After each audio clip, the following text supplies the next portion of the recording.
Dear friends, do you know the person who explored their left-trodden ways in spirituality and reached the epitome of sainthood? He is none other than St. Ignatius Loyola, also referred to as the soldier for Christ. He worked to strengthen the kingdom of God on earth by trying to be like Christ in everything he did. He was also instrumental in modernizing of the Roman Catholic Church. Now let's have a peep into his life. Inigo Lupus de Loyola was born in 1491 in northern Spain, the youngest of 13. Being a Basque, he was naturally attached to Catholic faith. As a boy, Inigo dreamt of becoming a famous soldier. At 16, he became a page and eventually a soldier in the Spanish army. He was very badly wounded while defending Pamplona from the invading French. During this long and painful recovery, Ignatius was given books.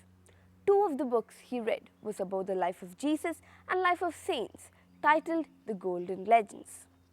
While reading these books, Ignatius converted from a man who craved worldly fame and pleasure to a man who desired to distinguish himself in the service of the eternal King.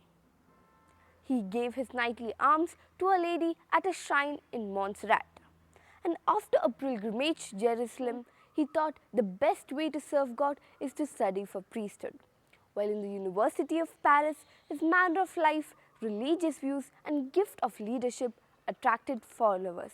Now Inigo had by then taken the name Ignatius, gathered a group of friends who wove themselves for poverty and chastity and placed themselves at the disposal of the Pope. The Pope entrusted various missions to the care for the defense and propagation of faith. Eventually, on 27 September 1540, Pope Paul III approved the petition for the religious order and also approved their constitution. And so was born the Society of Jesus, so known as Jesuits, with the motto Ad Maiorem Dei Gloria, in Latin meaning for the greater glory of God. Ignatius was elected as the Jesuits' first leader or the general. He wrote a book called Spiritual Exercise, which helps people become more like Christ. It involves immersion in biblical accounts while placing ourselves into the scene. In 1556, as many of his sons generously labored in the Lord's vineyard, the pilgrim Ignatius closed his eyes and was led home. His body lies under the altar of Basilica in the Gesù in Rome. He was canonized by Pope Gregory XXV on 12th March 1622. St. Ignatius' feast is celebrated by the Universal Church on July 31st. But even after the death of Ignatius, the Jesuit pilgrimage continued. Pope Francis, a Jesuit himself, in his address to the bishops of Asia, he said, "The capacity for empathy leads to genuine encounter. We need to progress towards this culture of encounter in which heart speaks to heart, Ignatian style."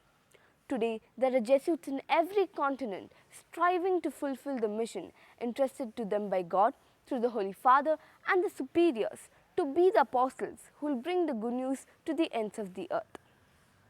Dear listeners, shall I ask you a question? In the present scenario, is there anybody to say yes to God's call like St. Ignatius? We are hailing through the 11th hour of salvation. We together can follow the path of St. Ignatius and hug our Jesus Christ. All praise to God. Thank you.